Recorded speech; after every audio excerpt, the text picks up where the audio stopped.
मेरे प्यारे बच्चों, आप सभी को नमस्कार। क्या हाल है आप सभी के? उम्मीद है आप बहुत बढ़िया होंगे, मस्त होंगे, तंदुरुस्त होंगे। आइए जी, कल आखिरी में हम एक चीज डिस्कस कर रहे थे कि सर, अगर रेट R% हो, टाइम 2 साल हो, प्रिंसिपल P हो, CISI का डिफरेंस D हो, तो रेट परसेंट का एक सूत्र होता है, डिफरेंस अपॉन प्रिंसिपल इंटू 100।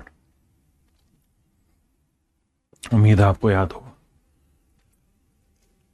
इस पे एक सवाल भी लिया था, अगर मेरे बच्चे प्रिंसिपल P हो, रेट R% हो, टाइम 3 साल हो और CISI का डिफरेंस D हो, तो रिलेशन बताया था P R/100 का square into 3 plus P R/100 का cube equal to difference D।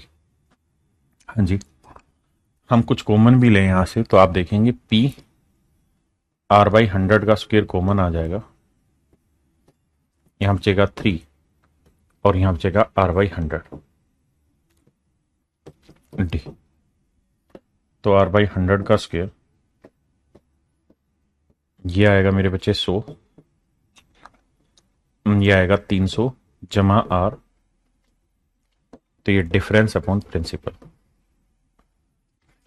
Difference upon principal. 3 साल में मेरे प्यारे बच्चों ये रिलेशन बनता है। लास्ट क्लास में जब हम कल पढ़ रहे थे तो इसी रिलेशन की तरफ हमारा ध्यान था और मैं उम्मीद करता हूं कि रिलेशन अब आपको अच्छे तरीके से याद होगा। इसी रिलेशन के ऊपर एक नजराना पेश किया जा रहा है आपके लिए।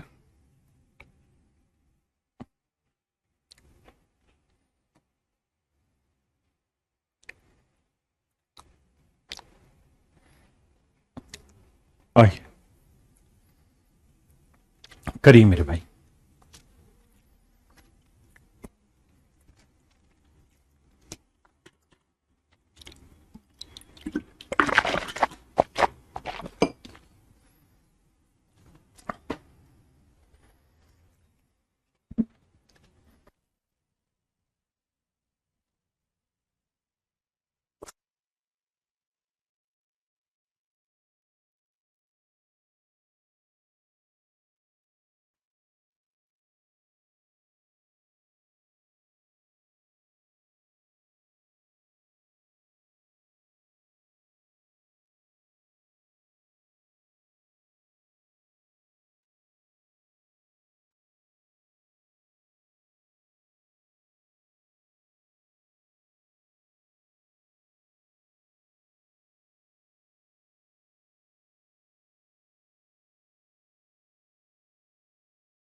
ये मेरे बच्चे देखिए दोस्त, ये सवाल पेपर का नहीं है, मेरा खुद का बनाया हुआ है। आपको ऐसे सवालों में करना क्या है, ध्यान देना।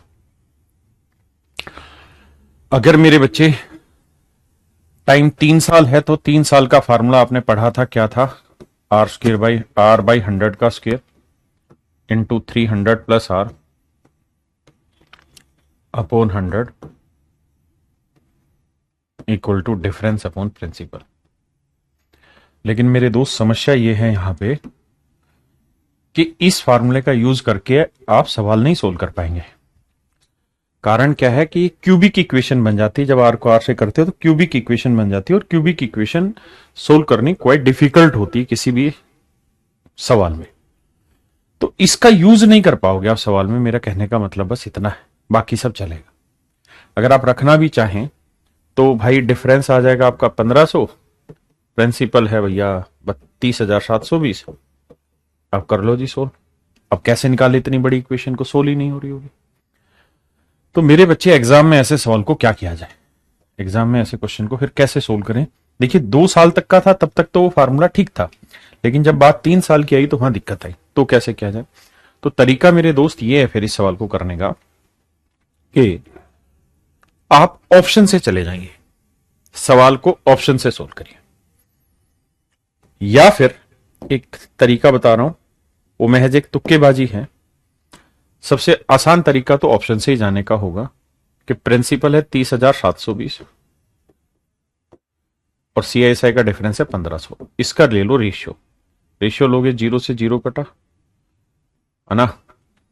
अब 30,720 है और किससे कटेगा ये, 5 और 1 6, 3 से कटेगा, 3 5 15, 0, 3 से काटोगे 0, 3 दूनी 6, 3 चौक 12, फिर 2 से काटोगे तो 25 और ये आएगा 512। यानी कुल मिला के मतलब ये है कि प्रिंसिपल 512 है और सीआईएसआई का डिफरेंस जो आ रहा है वो आ रहा है 25। तो सवाल बन गया अब आपका आसान। हाँ जी, अब हमें क्या करना है, अब हमें जो ऑप्शन दे रखे हैं ना उस ऑप्शन के साथ इसमें खेलना है। इनको अब हटा दो। मान लीजिए 15 से ही 2/3% इसका सही उत्तर होगा, तो सबसे पहले तो 15 से 2/3% की फ्रैक्शन बनाएंगे। 15 थी 45 और 2 47/3% यानी 47/300। आप जानते हैं सही फ्रैक्शन है नहीं, बहुत लेंदी टाइम ले जाएगी अगर करना भी पड़ा। तो इससे बेटर है कि बाकी 3 ऑप्शन चेक कर लेते हैं, ये तो सच में बहुत लेंदी हो जाएगा करने का, है ना। तो इसको हटा दो, इसे थोड़ी देर बाद चेक करेंगे क्योंकि फ्रैक्शन ही बहुत बेकार बना रहा। इसे देखते हैं 18 30 54 और 2 56/3, 56/3 100 लगाएंगे, 4 से काटेंगे 14 चौक 56, ये आएगा 75। ये भी बहुत बड़ी फ्रैक्शन बना देगा, इसे भी सोल्व करना हमारे लिए मुश्किल हो जाएगा।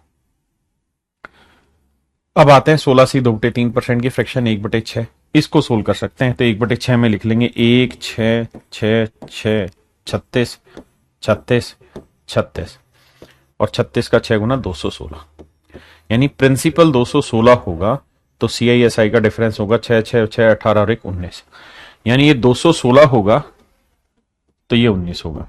तो इनका रेशियो और इसका रेशियो तो कहीं से भी जस्टिफाई नहीं हो रहा मेरे बच्चे, बराबर नहीं आ रहा। इसका मतलब ये तो मेरा आंसर है नहीं। हाँ जी, ये मेरा आंसर नहीं। ये दोनों रेट मैंने अभी ट्राई नहीं किए, कारण क्या कि रेट बहुत बेकार है, बहुत लेंदी रेट है, इसको ट्राई करना मुश्किल हो जाएगा। इसको ट्राई करता हूं, ये हुआ 1/8। 1/8 से क्या सोल्व होगा, 1 8 8 8 8 का वर्ग 64 64 64 64 का 8 गुना 512। हाँ जी 512। तो मेरे बच्चे प्रिंसिपल हुआ 512 और सीआईएसआई का डिफरेंस हुआ 8 या 24 और 1 25 यूनिट। तो देखो सेटिस्फाई हो गया 512 25। इसका मतलब रेट हो गई 12.5%। रेट हो गई मेरे बच्चे 12.5%, है ना। देखिए हम प्रैक्टिकल बातों पे चर्चा कर रहे हैं और चर्चा ये है कि किसी भी हालत में ऐसे सवाल में रेट निकालना आसान काम नहीं जब तक कि डाटा आसान ना हो। अगर डाटा टफ है तो रेट निकालना सच में मुश्किल हो जाएगा। तो बात करते हैं कि सर पेपर में क्या किया जाए ऐसे सवाल अगर आ जाएं तो देखो मेरे बच्चे, अभी तक ऐसा सवाल आया नहीं, मैंने अपनी तरफ से सवाल तैयार किया। मेरे बच्चे आपने एक चीज नोट करी थी कि अगर किसी रेट की फ्रैक्शन, रेट परसेंट की फ्रैक्शन 1/a बन रही है तो मेरे बच्चे आपको बताया था प्रिंसिपल हमेशा a³ होगा और CISI का डिफरेंस क्या होगा 3a+1। आपको याद होगा ये बातें हमने शायद कल ही पूरी की थी। आप कहेंगे हाँ। तो मेरे बच्चे ये महज एक तुक्केबाजी है कि आप इसी रेशियो को सेट करो कि भाई CISI का डिफरेंस अगर 3a+1 होगा तो प्रिंसिपल होगा a³। ये प्रिंसिपल होगा, ये CISI का डिफरेंस। इस तुक्के को सेट करने की कोशिश करते हैं। जबकि CISI का डिफरेंस दे रखा है 1500 और प्रिंसिपल है 30,720। जब काटोगे तो काट के आया था मेरे भाई ये कितना, ऊपर 25 आया था और नीचे 512 आया था। अब देखिए कि a³ 512 है तो क्या कोई परफेक्ट क्यूब नंबर है 512? हाँ सर है। किसका? 8 का। सर 8 का क्यूब होता है 512 और यहां रख के देखो 8 या 24 और 1 25, यानी सेटिस्फाई कर रहा है। तो इसका मतलब जो भी रेट होगी उसकी फ्रैक्शन 1/8 होनी चाहिए। जो भी रेट होगी उसकी फ्रैक्शन 1/8 होगी। तो 1/8 क्या बनाता है 12.5%। तो मेरे बच्चे आंसर आ गया 12.5%। हाँ है ना। लेकिन ये तुक्केबाजी तभी है जब 1/a हो, क्योंकि ये फार्मूला तब लगता है जब 1/a हो। मैंने एक चीज आपको ये भी कहा कि ये पेपर में नहीं आया और नहीं आएगा। अगर 0.001% इस सवाल को पेपर में देगा भी ना, तो वो 1/a पे ही देगा। आप कहें क्यों? क्योंकि अगर सर 1/a के अलावा कुछ देगा ना, तो कैलकुलेटिव हो जाएगा, टाइम बहुत कंज्यूम हो जाएगा सवाल को सोल्व करने के लिए, उस कंपटीशन के हिसाब का सवाल नहीं रह पाएगा, है ना। देखिए हम प्रैक्टिकल बच्चे हैं, हमें प्रैक्टिकलिटी को पकड़ना पड़ेगा कि क्या पेपर में बन सकता है नहीं बन सकता। मैं आपको कह दूं 20 सालों का कंपाउंड इंटरेस्ट बनाओ, तो आप कहेंगे सर क्या बकवास कर रहे हो, 20 साल का निकालना कोई मुश्किल काम नहीं है, कैलकुलेटर यूज होगा, लगातार करके आंसर निकल जाएगा लोगरिदम लगा के। लेकिन सर क्या इस कंपटीशन के लिहाज से वो सवाल बनेगा? नहीं बनेगा। तो जो उस कंपटीशन के लिहाज से सवाल बनेगा, चर्चा उस पर करनी है, हाँ है ना। हमें विद्वानता हासिल नहीं होगी इस बैच से, हम कंपटीशन की तैयारी कर रहे हैं, वो काम हमने करना है। ठीक है जी।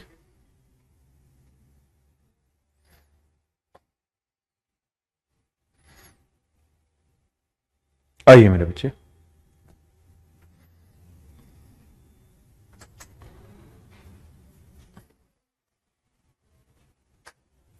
करिए मेरे बच्चे इस सवाल को। देखिए हमारा उद्देश्य सिर्फ और सिर्फ अपने ज्ञानवर्धन में है। हम इस उद्देश्य के लिए जीवित नहीं है कि हमें विद्वान हो जाना है इस क्लास से, नहीं। एग्जाम में जो सब पूछा जाना है, एग्जाम में जो पूछा जा सकता है वो सब मैं कराऊं। बताइए।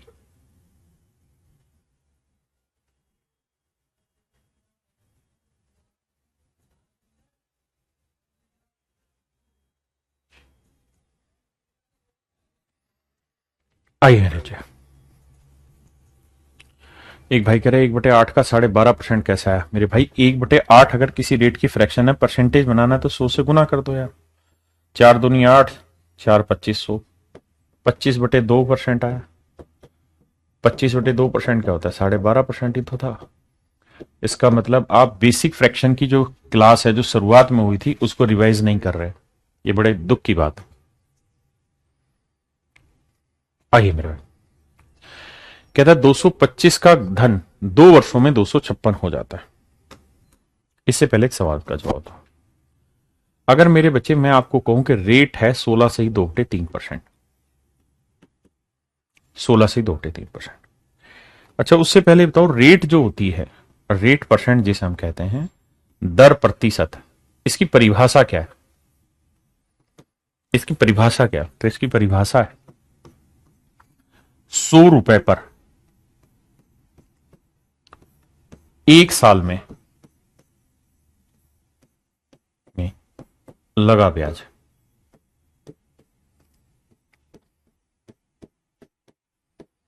₹100 पर 1 साल में लगा ब्याज।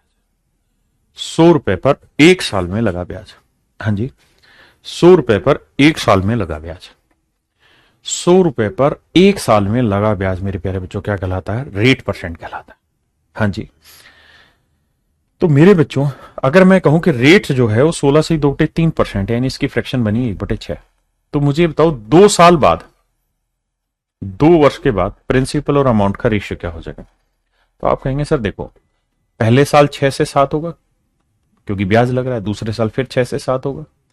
तो सर आप ऐसे नहीं कह सकते कि 2 साल में 36 से 49 हो जाएगा। मैं कहूंगा हाँ बिल्कुल सही है। तो सर इसका मतलब ये हुआ कि 2 साल में प्रिंसिपल और अमाउंट का जो रेशियो है वो 36 से 49 हो जाएगा। मैं कहूं यार यही सब सिस्टम रहे और इसी सिस्टम पे 3 साल में चर्चा करके बताओ कि प्रिंसिपल और अमाउंट का रिलेशन क्या हो जाएगा। यही सब बातें रहें और प्रिंसिपल अमाउंट का संबंध बताएं क्या होगा। तो आप कहेंगे देखिए सर पहले साल 6 से 7 हुआ, दूसरे साल फिर 6 से 7 हुआ, तो 2 सालों में 36 से 49 हुआ। लेकिन अगर टाइम 3 साल होगा तो तीसरे साल फिर 6 से 7 हो जाएगा। तो 3 साल में 216 से 343 हो जाएगा।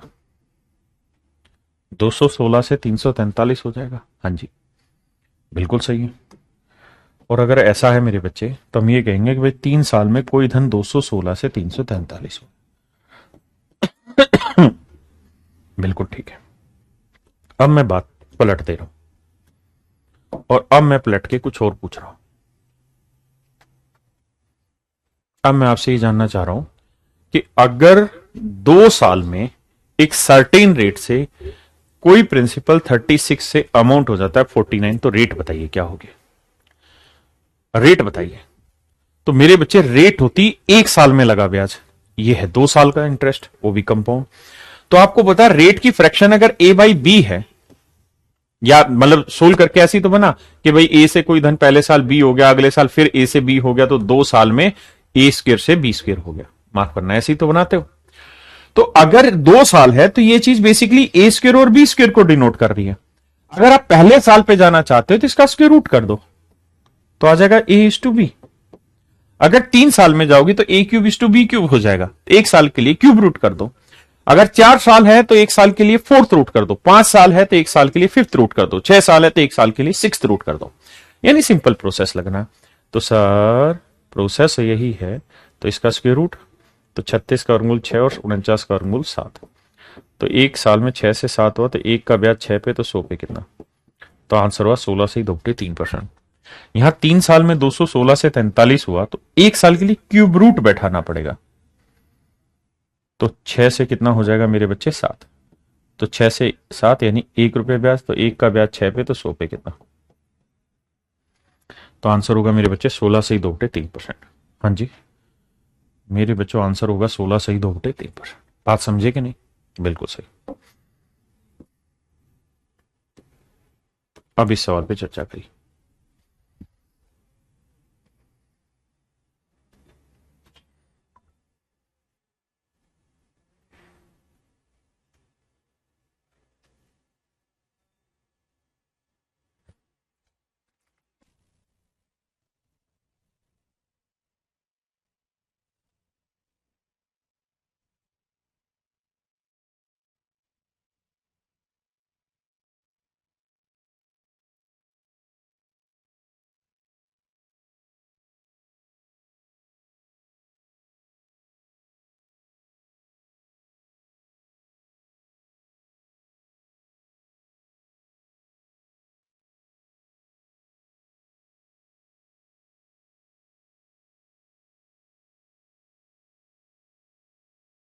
देखिए मेरे भाई, कह रहा है कोई धन 2 साल में 225 से 256 हो रहा है।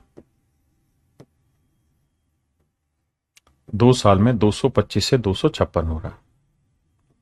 हाँ जी कितने साल में? 2 साल में। तो 2 साल में 225 से 256 हो रहा है, तो 1 साल के लिए क्या करोगे स्क्वायर रूट, तो 15 का वर्ग 225 और 16 का वर्ग 256। तो हम कहेंगे 1 साल में वो धन 15 से 16 हो जाएगा। 15 से 16 हो जाएगा, कितना ब्याज बना? 1 का ब्याज। 1 का ब्याज बना 15 पे, तो 100 पे कितना, तो आंसर आया मेरे बच्चे 6 सही 2/3%। आंसर होगा मेरे बच्चे 6 सही 2/3%। हाँ जी तो रेट ऑफ इंटरेस्ट आएगा 6 सही 2/3%। बताइए।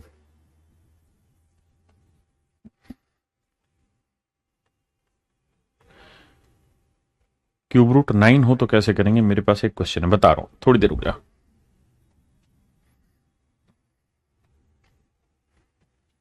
कतई भी परेशान ना हो, ਅਸੀਂ ਤੁਹਾਡੇ ਕੋਲ हैंगे, पूरी कोशिश करेंगे सही उत्तर तक आपको जल्दी पहुंचाया जाए।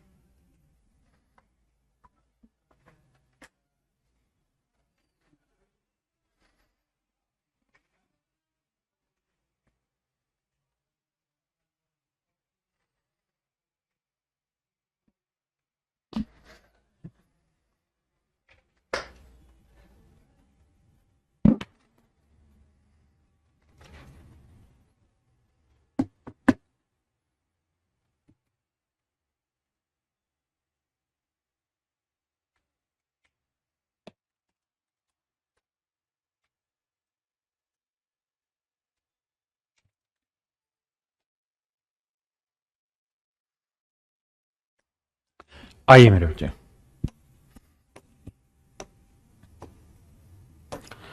भैया जी देखिए भाई, 10,000 ना 1,02,400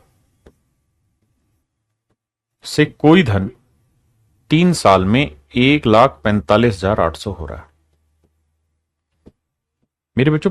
आज सबसे पहला क्वेश्चन में मैंने रेशियो निकलवाया था ना, जहां 512 और 25 का आया था, ऐसे इसका रेशियो निकाल लो, क्योंकि इतने बड़ी टर्म का क्यूब रूट निकले ना निकले फिर कैलकुलेशन बैठानी पड़ेगी, उससे बेटर रेशियो निकालो। 2 से काटोगे 512 आया, 3 से काटोगे, नहीं 2 से काटा 512, 2 7 14, 2 दूनी 4 है, 2 नी 18, 729। यानी 3 साल में मेरे बच्चे 512 से 729 हो, तो 1 साल के लिए क्या बैठाओगे, क्यूब रूट। 1 साल के लिए क्यूब रूट, तो 512 का क्यूब रूट 8 और 729 का क्यूब रूट मेरे प्यारे बच्चों 9। तो कोई धन 8 से 9 हुआ तो कितना ब्याज, 1 का ब्याज 8 पे, तो 100 पे कितना, तो आंसर हुआ मेरे बच्चों 12.5%। आंसर हो गया मेरे प्यारे बच्चों कितना, 12.5%। हाँ जी,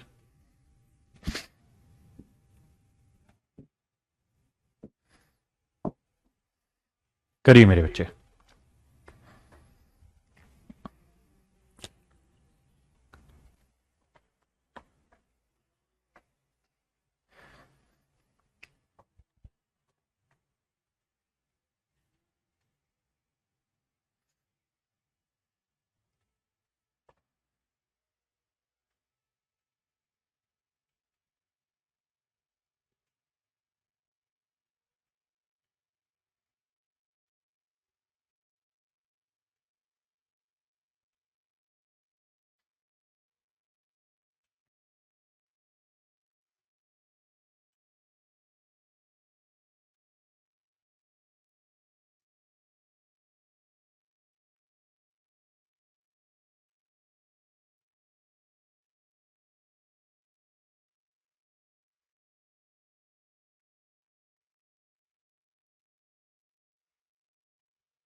आइए मेरे बच्चे,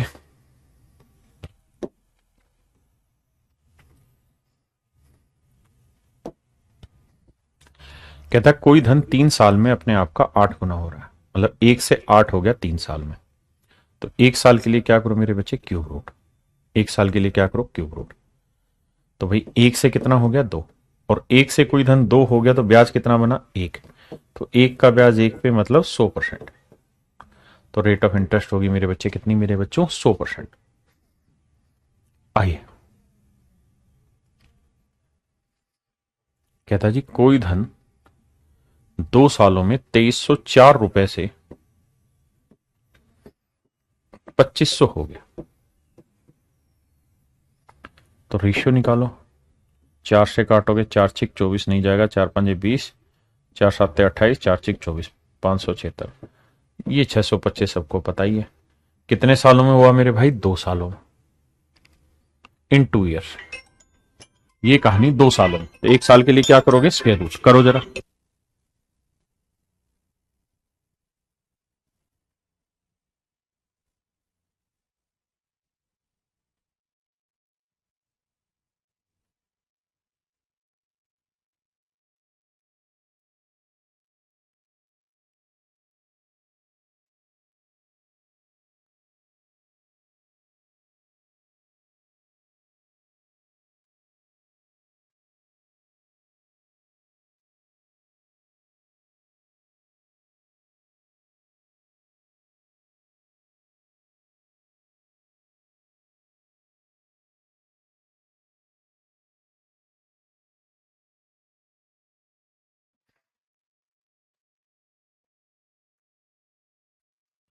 ये रूट कर दो, तो 24 का वर्ग 576 और 625 25, यानी कोई धन 24 से 25 हो गया तो कितना ब्याज बना, 1। तो 1 का ब्याज बना 24 पे, तो 100 पे कितना, 4 सही 1/6%। ये मेरे बच्चों मेरा आंसर हो गया। Option A is your correct answer. बताइए भाई।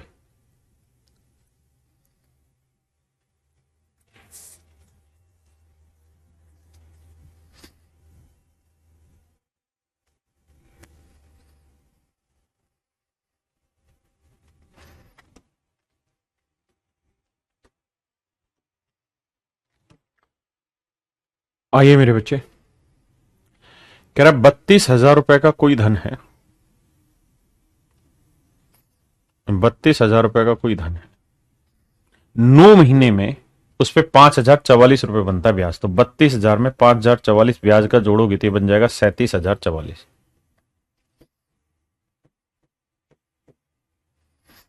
37,044 ब्याज बन जाएगा।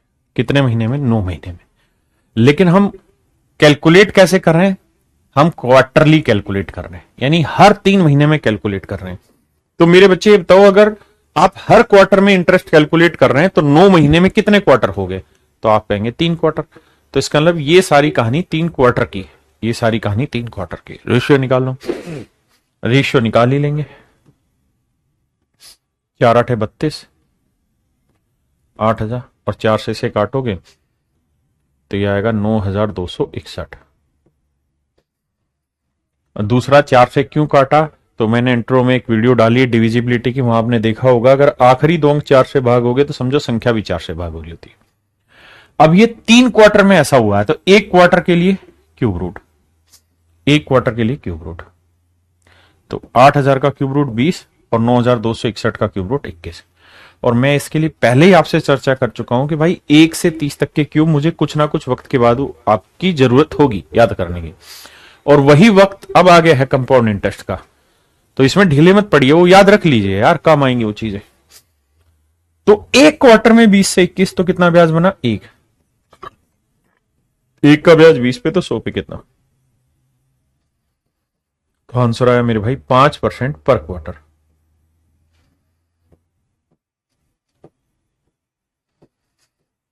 5% पर क्वार्टर। आप कहें पर क्वार्टर? हाँ जी, क्योंकि ये 3 क्वार्टर था ना, तो ये 1 क्वार्टर है, यानी रेट आई क्वार्टर की। और 1 साल में कितने क्वार्टर होते हैं? 4। तो 4 से गुना कर देंगे क्वार्टर को तो साल बन जाएगा। तो आंसर आएगा 20% पर एनम। 20% पर एनम मेरे प्यारे जो, 20% पर एनम। हाँ है ना, 20% पर एनम। ये मेरे भाई मेरा सही आंसर, 20% पर एनम। हाँ जी।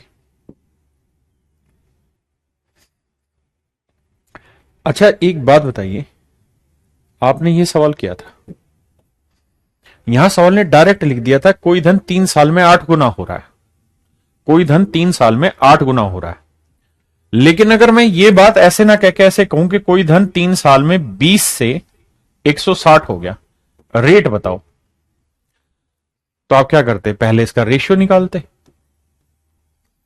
20 एकम 20, 20 आठे 160। फिर कहते हैं कि यार 3 साल में 1 से 8 हुआ तो 1 साल के लिए क्या होगा? Cube root.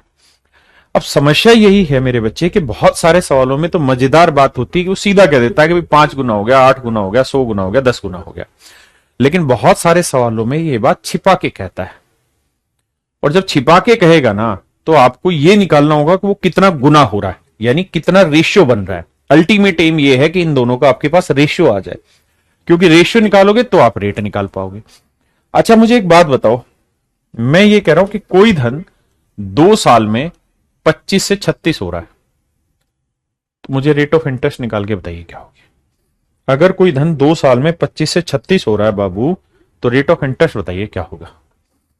तो आप एक यही तो बात कहेंगे कि भाई 2 साल में 25 से 36, तो सर 1 साल के लिए स्क्वायर रूट कर दो, तो 5 से 6 आ गया। फिर ब्याज कितना बना? तो 6 माइनस 5, यानी 1 रुपया ब्याज बना। कितने पे? 5 पे। तो 100 पे कितना? हाँ जी 100 पे कितना, बिल्कुल सही। अब मेरे बच्चों मैं आपसे सवाल में ये कहूं कि यार कोई धन 40 से 2 साल बाद 81 हो गया, रेट ऑफ इंटरेस्ट बताए। 2 साल में कोई धन 40 से 81 हो गया, रेट ऑफ इंटरेस्ट बताए क्या होगा। तो आप क्या कहोगे? अगर सर 2 साल में कोई चीज हुई तो 1 साल के लिए उसकी रूट करो। अब सर ये कट तो रहा नहीं है तो उसकी रूट उठाओ, स्क्वायर रूट उठाओगे तो ये तो सर रूट 40 ही रह जाएगा, और ये रह जाएगा सर कितना? 9।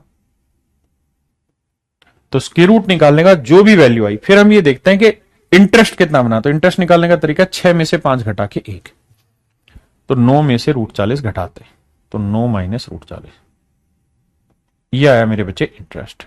हाँ जी। तो 9 माइनस रूट 40 का ब्याज किस पे?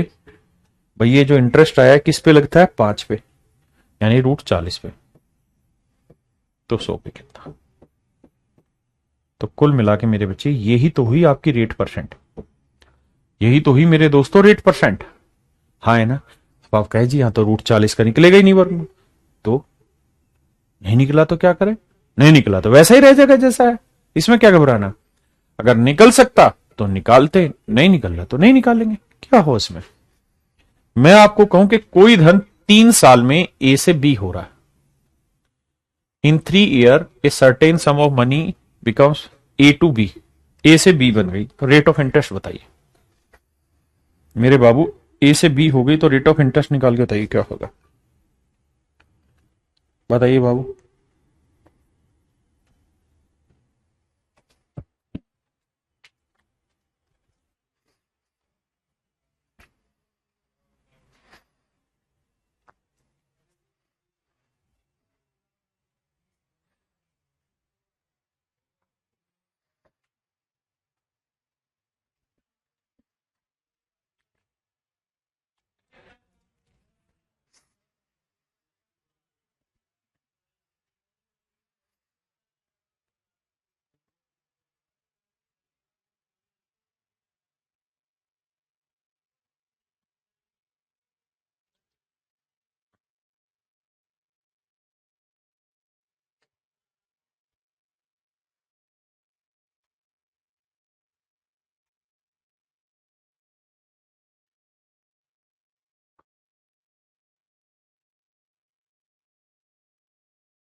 तो आप कहोगे सर ध्यान दो, 3 साल में ऐसा हुआ तो 1 साल के लिए क्यूब रूट करो, तब ए का क्यूब रूट आपको पता नहीं है तो ये रह जाएगा, और बी का क्यूब रूट ये रह जाएगा।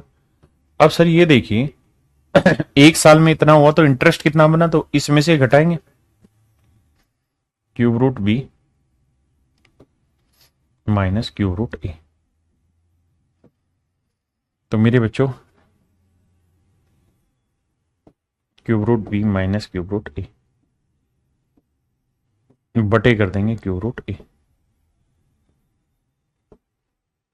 गुना में 100।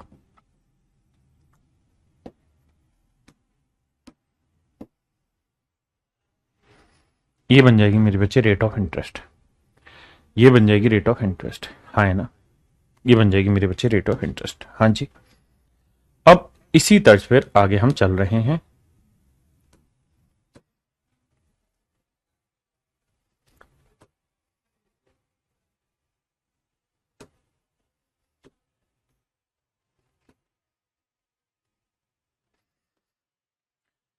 कह रहा जी कोई धन 8 साल में अपने आप का 3 गुना हो जाता है, कोई धन 8 साल में अपने आप का 3 गुना होता है, तो यानी कोई प्रिंसिपल अगर 1 है तो 8 साल बाद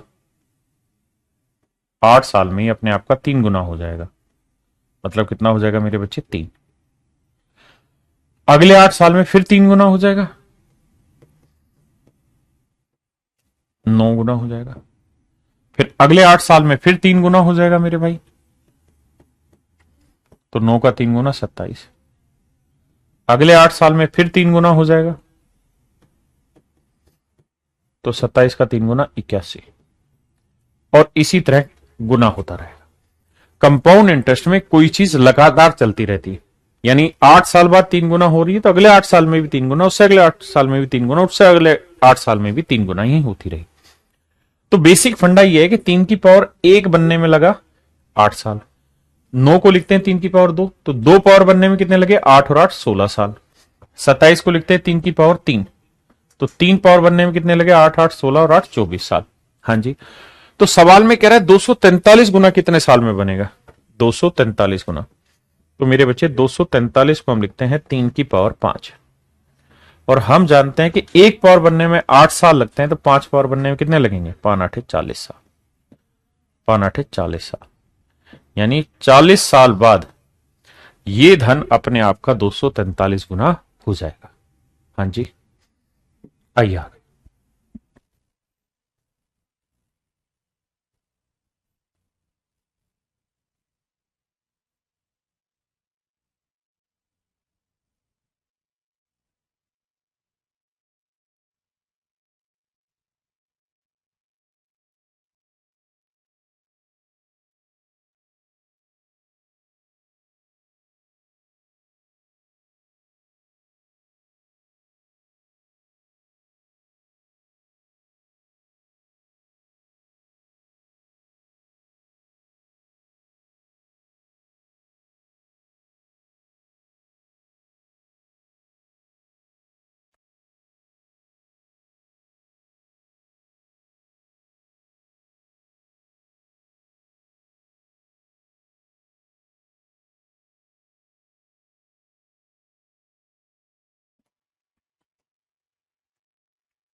कह रहा है जी कोई धन 3 साल में अपने आप का दोगुना हो जाता है, 3 साल में डबल होता है, यानी कोई धन 1 है तो 3 साल बाद डबल हो रहा है, डबल हो रहा है। यानी हम ये कह सकते हैं कि 2 की पावर 1 बनने में कितने साल लगते हैं मेरे बच्चों? 3 साल। तो सवाल में कह रहा है 64 गुना कितने साल में हो जाएगा, तो 64 का मतलब हुआ 2 की पावर 6। तो 1 पावर बनने में 3 साल, तो 6 पावर बनने में 6×3 = 18 साल। यानी 18 साल में ये धन कितने गुना हो जाएगा मेरे भाई? 64 गुना हो जाएगा। और यही आपसे पूछा हुआ। अगर इसी सवाल में आपसे ये पूछा जाए कि रेट परसेंट बताइए क्या होगी, रेट परसेंट बताइए क्या होगी, तो आप उसका जवाब ऐसे देंगे कि सर रेट परसेंट का मतलब हुआ भाई 3 साल में डबल हो रहा है, बिल्कुल, तो 1 साल में क्या होगा? स्क्वायर रूट करना होगा। हाँ जी, तो सर 1 का वर्गमूल तो 1 आएगा और √2 का वर्गमूल मतलब 2 का वर्गमूल यही रह जाएगा। तो कितना ब्याज बना? तो √2 - 1, तो √2 - 1 इंटरेस्ट बना है किस पे? 1 पे, तो 100 पे कितना? तो ये रेट ऑफ इंटरेस्ट हो गई। आप कहें फिर 2 का तो निकला ही नहीं, नहीं निकला तो नहीं निकला, निकल जाता ठीक है, वरना यही आंसर होगा। अब इसमें आपको ये मेहनत भी खुद करनी पड़ेगी, कितना गुना हो रहा है।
कहता है जी कोई धन 5 साल में तो हो गया 4500, यानी कोई प्रिंसिपल पी था, तो 5 साल में कितना हो गया मेरे बच्चे? 4500 रुपए। और कहता है जी 10 साल में यही धन बन गया कितना? 6750। तो 5 साल में इतना, तो अगले 5 साल में, यानी 10 का मतलब यहां से 10, तो इससे अगले 5 साल, तो अगले 5 साल में हो गया 6750।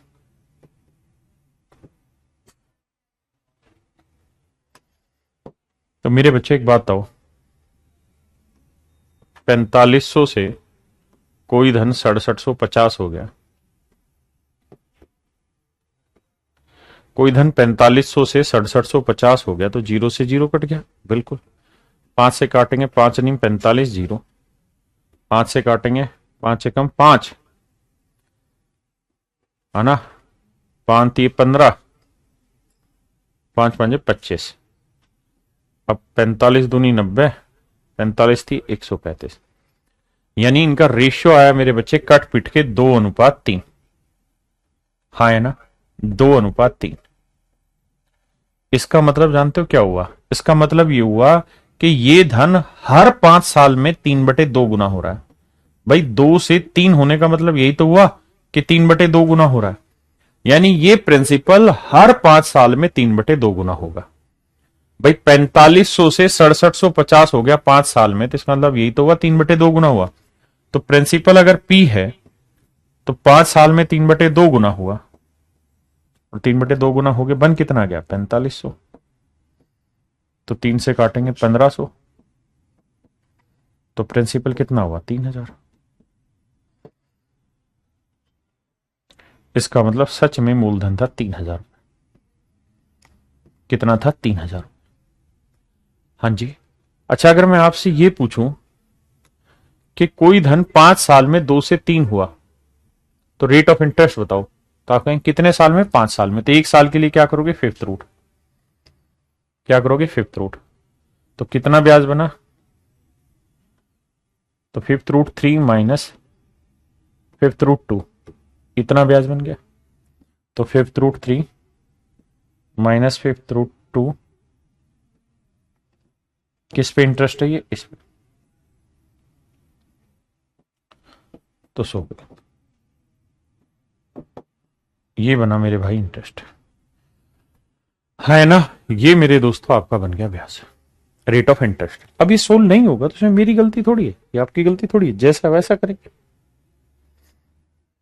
बताइए।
बच्चे,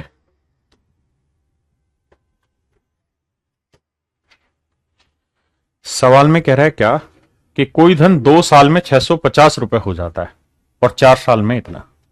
तो कोई प्रिंसिपल पी है, तो 2 साल में 650 रुपए हो जाता है और कहता है 4 साल में, यानी अगले 2 साल में 676 रुपए हो जाता है। तो भाई करो क्या, इनका रेशियो ले लो, 650 676। तो आप एक बात जानते होंगे, 26 26 676 और 26 25 होता है 650, यानी 26 से ये भी कटेगा, तो रेशियो आया 25:26। हाँ जी। तो इसका मतलब ये हुआ कि ये धन हर 2 साल में अपने आप का 26/25 गुना होगा, यानी 25 से 26 होना, मतलब 26 से 25 गुना, 26/25 गुना होना। तो अगर प्रिंसिपल आज पी है तो 2 साल बाद कितना हो गया, 26/25 गुना,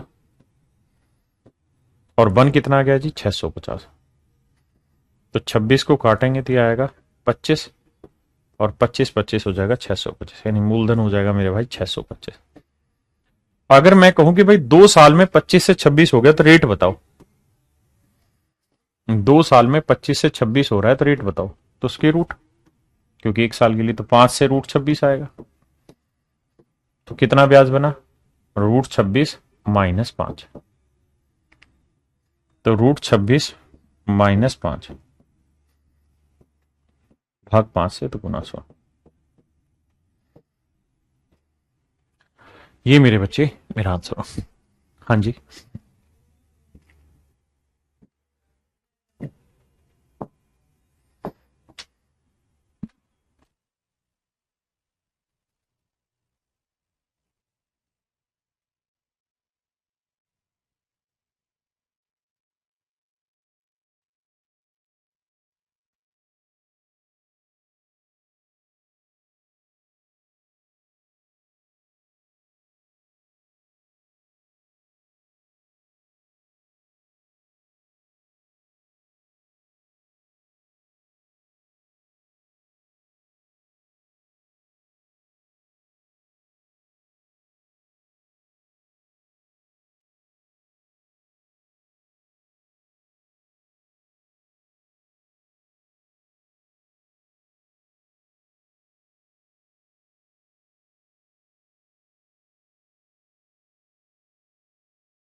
कहता है कोई धन 10 साल में 66,300 हो जाता है। कोई प्रिंसिपल पी है, 10 साल में वो 66,300 रुपये हो जाता है, और 20 साल में यानी अगले 10 साल में मेरे बच्चे वो 99,450 रुपये हो जाता है। तो मेरे बच्चों ये कितना गुना हो रहा है? तो 66,300 99,450, रेशियो बैठाना होगा 0 से 0, 5 से काटोगे तो फाइनली सोल्व करोगे तो रेशियो आएगा 2:3। हाँ जी, 2:3। इसका मतलब ये धन हर 10 साल में 2/3 ना 3/2 गुना होता है। तो प्रिंसिपल पी है तो 10 साल में कितना हो जाएगा? 3/2 गुना। और बन कितना गया? 66,300। 3 से काटेंगे तो प्रिंसिपल आएगा 44,200।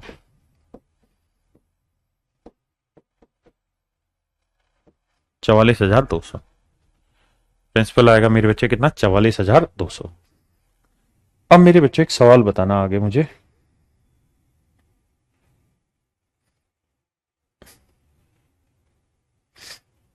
मैं अपनी तरफ से आपको एक सवाल दे रहा हूं। प्रिंसिपल मेरे बच्चे आपको फाइंड आउट करना है। रेट है 50%, टाइम है 2 साल,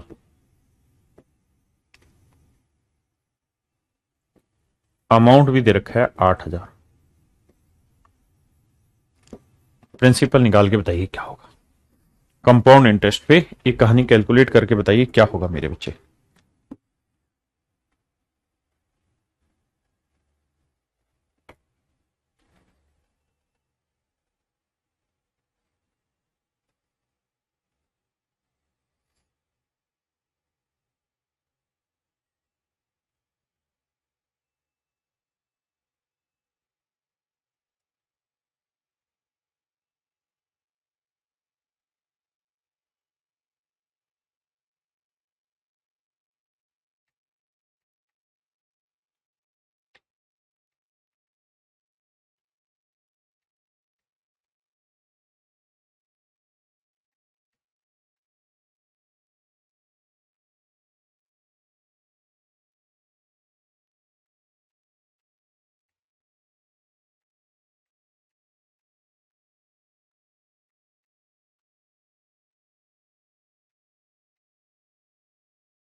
आइए मेरे बच्चे, देखिए, आप कहेंगे कि सर हमें सीधा ही प्रिंसिपल अमाउंट में रिलेशन बनाना है, तो रेट की फ्रैक्शन बना लो 1/2, बना दीजिए। तो हम पहले साल लिखते हैं कोई धन 2 से 3 हुआ, दूसरे साल फिर 2 से 3 हुआ, तो सर 2 साल में 4 से कितना हो गया? 9। यानी अमाउंट हुआ 9, तो मूलधन हुआ 4, प्रिंसिपल हुआ 4। तो 9 यूनिट है अमाउंट, जो कि रिप्रेजेंट कर रहा है 8,000 को, क्योंकि सवाल ने तो 8,000 रुपए दिया।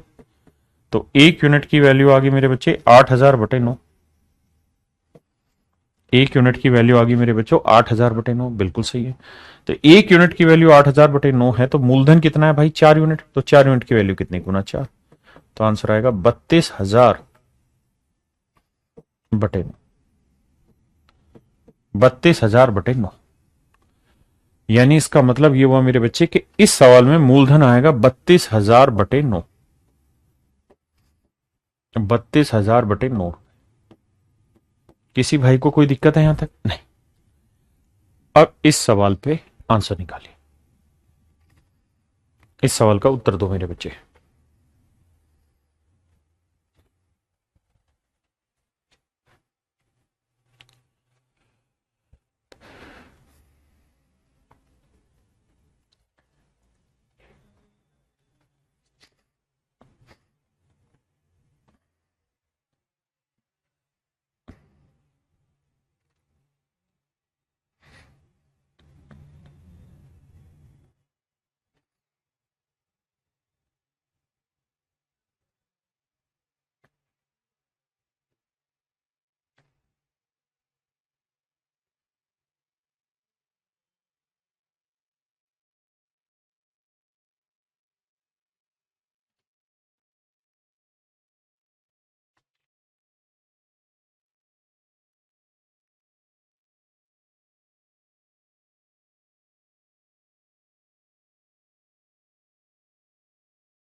आइए मेरे बच्चे, देखिए सवाल बेहद ही प्यारा कह रहा जी। कोई प्रिंसिपल मान लीजिए पी है, तो 2 साल में अमाउंट बन जाता है 8,000 रुपया, और 5 साल में, तो 2 साल में 8,000, तो अगले 3 साल के अंदर हो जाता है मेरे बच्चे 27,000। देखो मेरे दोस्त, इससे पहले जितने भी आपने सवाल किए उसमें जितना टाइम यहां था उतना ही यहां था। अगर यहां 3 है तो यहां पे भी 3 है, यहां 2 है तो वहां पे भी 2 था। लेकिन पहला ऐसा सवाल है जहां पे टाइम चेंज हो गया, तो क्या करें? तो जब भी ये टाइम चेंज कराएगा ना, तो ऐसे केस में आपको रेट निकलवा देगा। अब ये देखो, कोई धन 3 साल में 8,000 से 27,000 हुआ है, तो अगर आप इसकी रेट निकालेंगे तो ये कटा, तो 3 साल में कोई धन 8 से 27 यूनिट हुआ, तो 1 साल में 2 से कितना हुआ मेरे बच्चे? 3। 1 साल में 2 से 3 हुआ तो कितना ब्याज बना? 1। तो 1 यूनिट ब्याज बना 2 पे, तो 100 पे कितना? 50%। यानी मेरे बच्चे रेट ऑफ इंटरेस्ट हो गया 50%। रेट ऑफ इंटरेस्ट हो गया 50%। अब आप ये देखिए कि प्रिंसिपल है पी, जो आपको निकालना है, रेट है 50%, टाइम है 2 साल, और 2 साल में अमाउंट कितना हो गया है? 8,000। तो सवाल में आपसे पूछा प्रिंसिपल बताइए क्या होगा, तो इससे थोड़ी देर पहले ही तो निकाला था, तो आंसर आ जाएगा 32,000/9। या आप सीधा सीधा ऐसा कहिए कि भाई रेट आती है हर साल, यानी हर साल 3/2 गुना होगा। तो अगर आज प्रिंसिपल पी है तो 1 साल बाद 3/2 गुना, उसके 1 साल बाद फिर 3/2 गुना, और 2 साल बाद हो जाएगा 8,000। तो प्रिंसिपल आएगा 2 दूनी 4 8 32,000/9।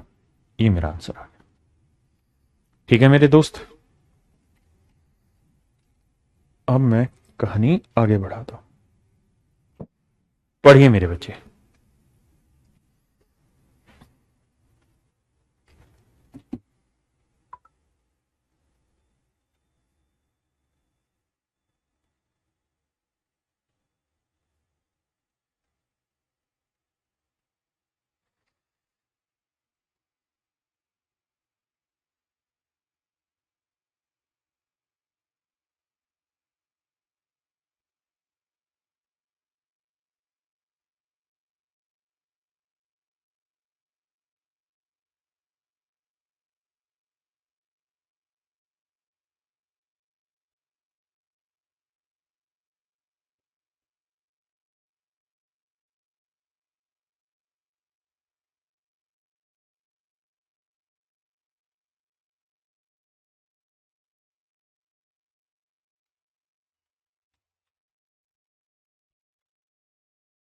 आइए मेरे बच्चे,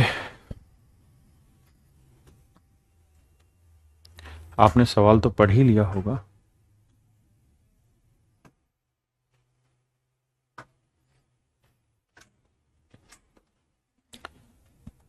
सवाल क्या कह रहा है? सवाल कह रहा है भाई 16,850 रुपए को एक आदमी ने अपने 2 बच्चों के अकाउंट में जमा कराया। 16,850 रुपए को एक आदमी ने अपने 2 बच्चों के खातों में जमा कराया। इस तरह से जमा कराया कि एक की उम्र 12 साल है और एक की उम्र 16 साल है।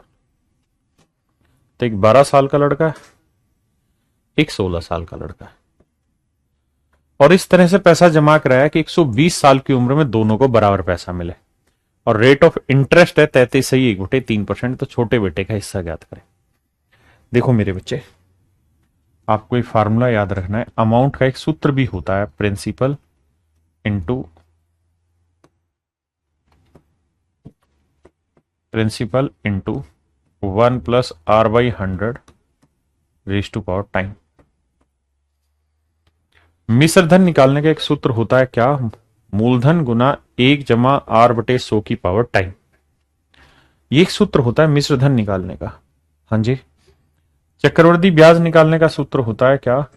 Principal into 1+r/100 raise to power time minus principal. आप कहोगे ये क्या हुआ?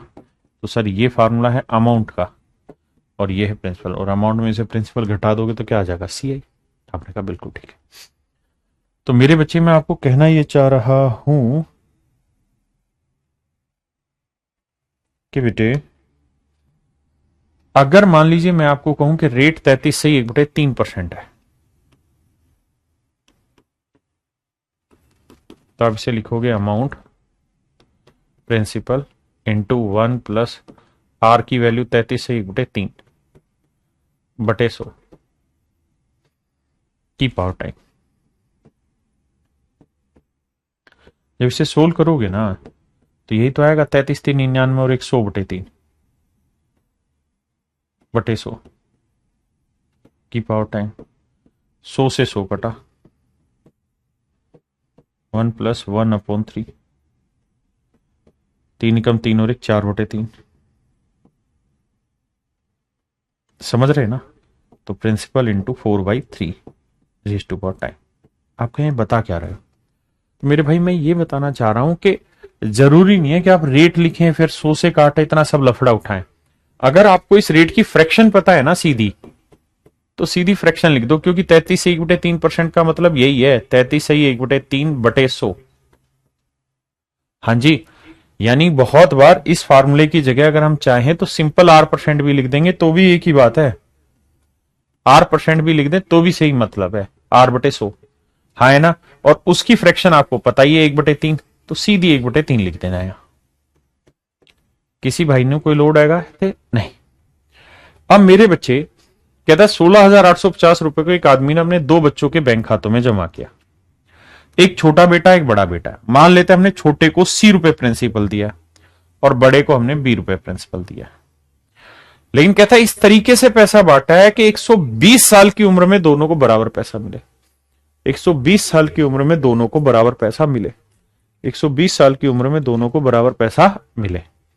तो भाई बराबर पैसा मिले या मतलब 120 साल की उम्र में जो अमाउंट मिले वो दोनों को क्या मिले? इक्वल।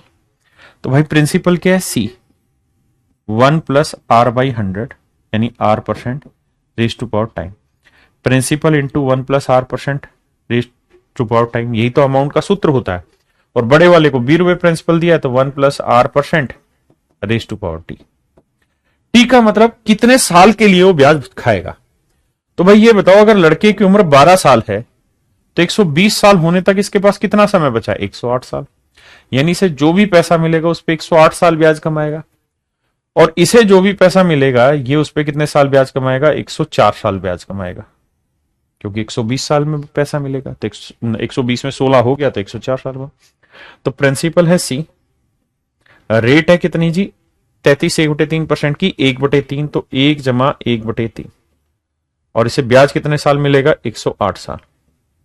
तो ये हो गया जी इसका अमाउंट। यहां B 1 प्लस रेट वही है 1/3 और टाइम है 104 साल। और कह रहा है जी दोनों को बराबर पैसा मिलना चाहिए। दोनों को बराबर पैसा मिलना चाहिए। अगर दोनों को बराबर पैसा मिलना चाहिए बाबू, तो ये देखिए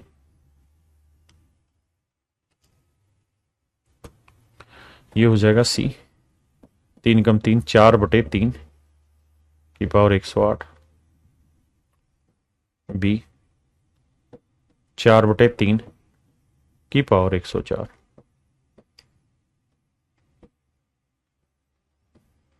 ये आया। अब मुझे एक बात बताओ C इंटू एम क्यूब बराबर B इंटू M की पावर 5। आंसर क्या आएगा? तो आप इसे ऐसे लिख सकते हैं C इंटू एम क्यूब, इसे लिख लेते हैं B into m cube into m square. हाँ जी बिल्कुल। तो एम क्यूब से मेरे बच्चे एम क्यूब काटा तो C equal to B into मेरे बच्चों एम स्क्वेयर। हाँ जी C equal to B into m square. क्या आप मेरी बात समझे या नहीं समझे? हाँ है ना मेरे भाई? आपको मेरी बात क्लियर है कि नहीं है? यानी मैं कहना ये चाह रहा हूं कि जब भी ऐसे कोई चीज काटनी हो ना, तो ये मत करना कि एम से एम काटा, ये मत करना, नहीं। आप ये करना कि भाई बेस सेम है ना, एम है, यहां पे भी एम है, तो पावर घटा दो। यहां 3 है तो 5 में से 3 घटाया तो यहां लिख दो 2। हाँ जी। तो ऐसे ही इस वाले सवाल में अब आप ये देखो, यहां बेस सेम है 4/3, 4/3, तो यहां 104 है, तो 104 से जब इसे काटोगे तो 108 में 4 गया, यहां बचा 4 पावर। तो यहां आया सी गुना में 4/3 की पावर 4 बराबर बी। अब बी यहीं रख लेते हैं, सी बटे ले आता हूं, 4 की पावर 4 256 और 3 की पावर 4 81। एक बार इतनी बात समझिए, शॉर्टकट भी समझाऊंगा, लेकिन पहले कॉन्सेप्ट तो समझ लो भाई।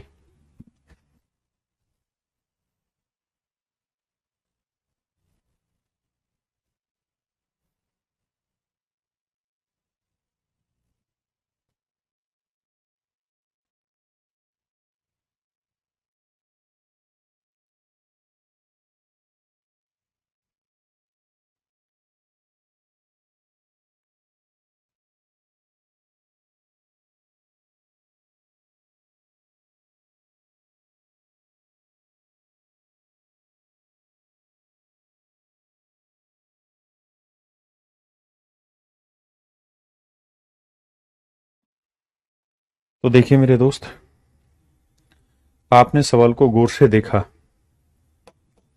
तो आपने एक चीज महसूस की होगी कि सवाल में इस बात से कोई फर्क नहीं पड़ा कि 120 साल की उम्र में उनको बराबर पैसा मिला, इससे कैलकुलेशन में भी कोई फर्क नहीं पड़ा। अगर आप ध्यान से देखेंगे तो लास्ट में कैलकुलेशन के लिए सिर्फ 4 आया। क्या आया? 4। और ये 4 क्या था? इनकी उम्र का अंतर, 12 साल और 16 साल, इनकी उम्र का अंतर था 4 साल। यानी आखिरी में जो इनकी एज का डिफरेंस है ना, वही बचता है, बाकी सब तो कट जाता है, कोई फर्क नहीं पड़ता है। हाँ हाँ ए। अब क्या करिए,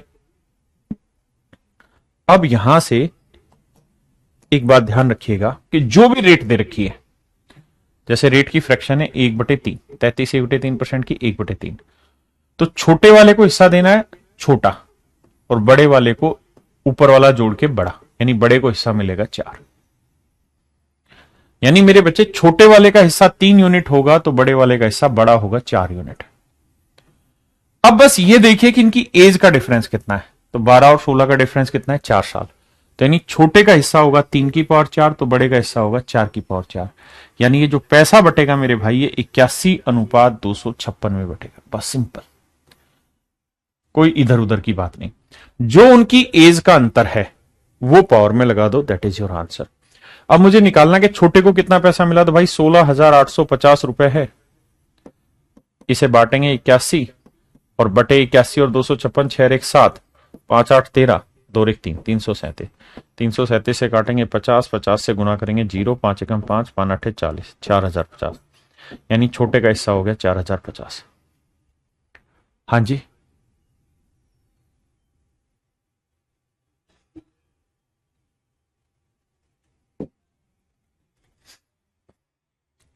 अब आप इस सवाल पे आ जाइए।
एक आदमी कहता 34,100 रुपए को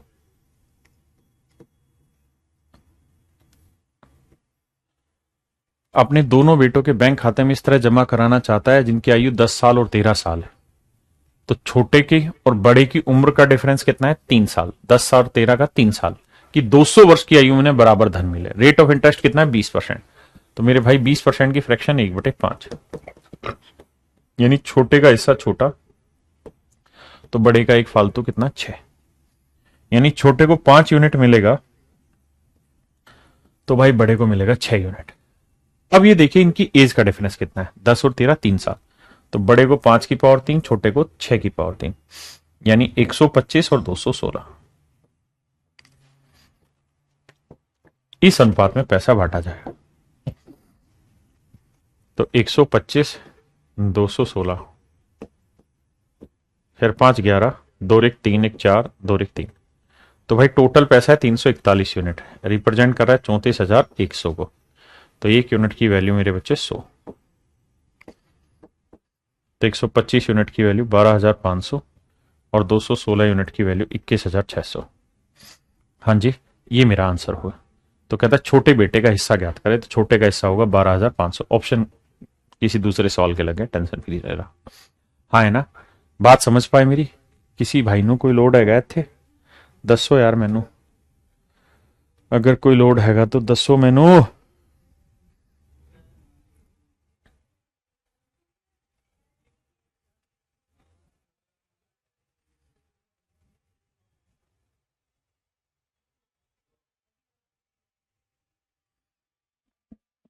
करिए मेरे भाई।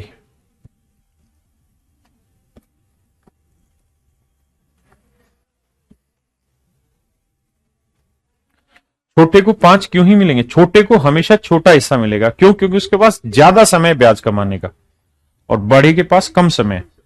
क्योंकि बड़ा तो जल्दी हो जाएगा ना 200 साल का, छोटे वाले को टाइम लगेगा।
देखो मेरे दोस्त, कहता है सालाना चक्रवृद्धि ब्याज की गणना करते हुए 10% प्रति वार्षिक चक्रवृद्धि ब्याज की दर से 2,000 रुपए कितने वर्षों में इतना रुपए ब्याज देंगे। यानी 2,000 रुपए का कोई प्रिंसिपल 2,662 रुपए अमाउंट कर देगा। 662 ब्याज जोड़ देंगे। किस रेट से? 10%। तो पहले इसका रेशियो ले लो। रेशियो लोगे तो 1,000 से 1,331। देखो मेरे बेटे, अभी कितने सालों में हुआ हमें नहीं पता, लेकिन हमें पता रेट है 10%। 10% की फ्रैक्शन 10, 1/10, यानी एक साल में कोई चीज 10 से 11 हो गया। तो बेटे एक साल में 10 से 11 होगी, तो ये देखो ये 10 का स्क्वेयर है, 10 का क्यूब है, 10 की पावर 4 है, 10 की पावर 5 है, क्या है? तो आप कहेंगे 10 का क्यूब, ये 11 का क्यूब, यानी टाइम 3 साल है। टाइम मेरे बच्चे कितना है? 3 साल।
कह रहा है जी 8,000 रुपए पे कोई धन कितने सालों में 2648 रुपए ब्याज के रूप में देगा। तो 8,000 तो है प्रिंसिपल और 2648 ब्याज, तो 10,648 हो गया ब्याज।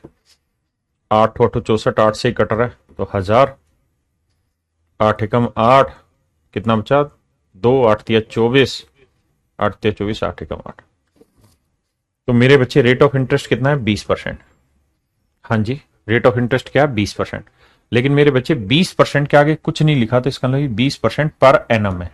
चक्रवृद्धि ब्याज की दर वार्षिक है, जबकि हम जो ब्याज कैलकुलेट कर रहे हैं वो कैलकुलेट कर रहे हैं कैसे? Half yearly. अगर हाफ ईयरली कैलकुलेट कर रहे हैं तो रेट हो जाएगी 10% पर हाफ ईयर। पीएच का मतलब पर हाफ ईयर कह रहा हूं। तो मेरे बच्चे 10% की फ्रैक्शन 1/10, यानी पहले हाफ ईयर में 10 से 11, तो 10 का कितना क्यूब है? सेकंड पावर 2 है, 3 है, 4 है, 3 है। तो इसका मतलब 3 हाफ ईयर हो गए, और एक हाफ ईयर में 6 महीने, तो 3 हाफ ईयर में 18 महीने। तो इसका मतलब ये सारी कहानी 18 महीने की है। बताइए। कहता 25,000 से 8,275 रुपए ब्याज देगा, तो 25 और 8 33,275। भाई काटो पीटो और फिर सोल्व कर दो सवाल को। हाँ जी, ठीक है जी।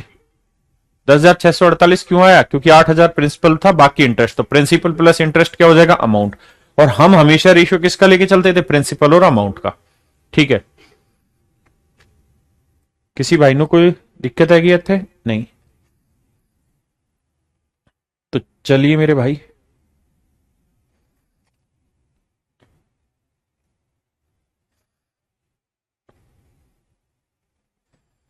ये सवाल पढ़ो।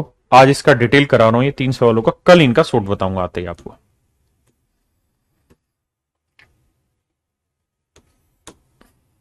अभी डिटेल करो, फिर कल सोट बताऊंगा।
आइए मेरे बच्चे। कहता है सुभाष ने एक रेफ्रिजरेटर इस शर्त पर खरीदा कि उसे 1620 रुपए तो खरीदने के वक्त देने होंगे, उसके बाद 3 किस्तें देगा जो हर साल के आखिरी में देगा। चक्रवृद्धि ब्याज की दर 10% है, तो रेफ्रिजरेटर का नगद मूल्य ज्ञात करो। तो मान लेते हैं मेरे बच्चे रेफ्रिजरेटर का कैश प्राइस इतना है।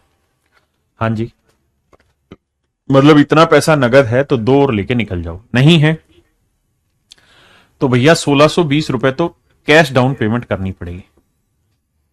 एक शब्द होता है cash down payment. Cash down payment Hindi में इस शब्द को बोलते हैं हम नगद तत्काल भुगतान। तत्काल भुगतान, इसका मतलब है मेरे बच्चे कुछ पैसा तो हाथ की हाथ ही कैश दे दिया और बाकी पैसे का आपने क्या करा लिया, लोन। तो जो रेफ्रिजरेटर थी कीमत इतनी थी, ये पैसा तो नगद पकड़ा दिया, बाकी का करा लिया लोन, तो बाकी ये बच गया, इसका लोन करा लिया। किस रेट से, 10%। तो पहले साल इस पे 10% ब्याज लगेगा, तो पहले साल के आखिर में 10 तो प्रिंसिपल था, 1 रुपया ब्याज लग के पहले साल के आखिर में कर्जा हो जाएगा 11/10। हाँ जी, फिर क्या हुआ भाई, फिर बंदा आया पहले साल के आखिर में 2178 रुपए देके निकल गया। तो अब दूसरे साल बचे हुए पे ब्याज लगेगा, दूसरे साल बचे हुए पे ब्याज लगेगा। किस रेट से ब्याज लगेगा जी, वही रेट 10%। तो 10 से 1 हो गया 11/10। हाँ जी, इस पे अब दूसरे साल के आखिर में आया, फिर से 21 देके चला गया 2299 रुपए की। हाँ जी, तो भैया तीसरे साल इस पे ब्याज लगेगा। किस रेट से लगेगा जी, वही 10, 1/10 यानी 11/10 हो जाए। कहता जी तीसरे साल के आखिर में आया और फिर से 2662 रुपए देके चला गया और अब उसका कर्जा हो गया 0, खत्म। तो कहता आर की वैल्यू बताओ, सोल्व करेंगे, आर की वैल्यू निकाल दें। लेकिन ऐसे नहीं करना है, इसका सोट कल मैं डिस्कस करूंगा आपके साथ। आज तो ये मैंने वैसे ही आपको कराया है डिटेल। एक बार आप इसे पढ़ने की कोशिश करना, समझने की, बाकी कल करेंगे, ठीक है। तो आज के लिए इतना ही। Thank you, have a nice day to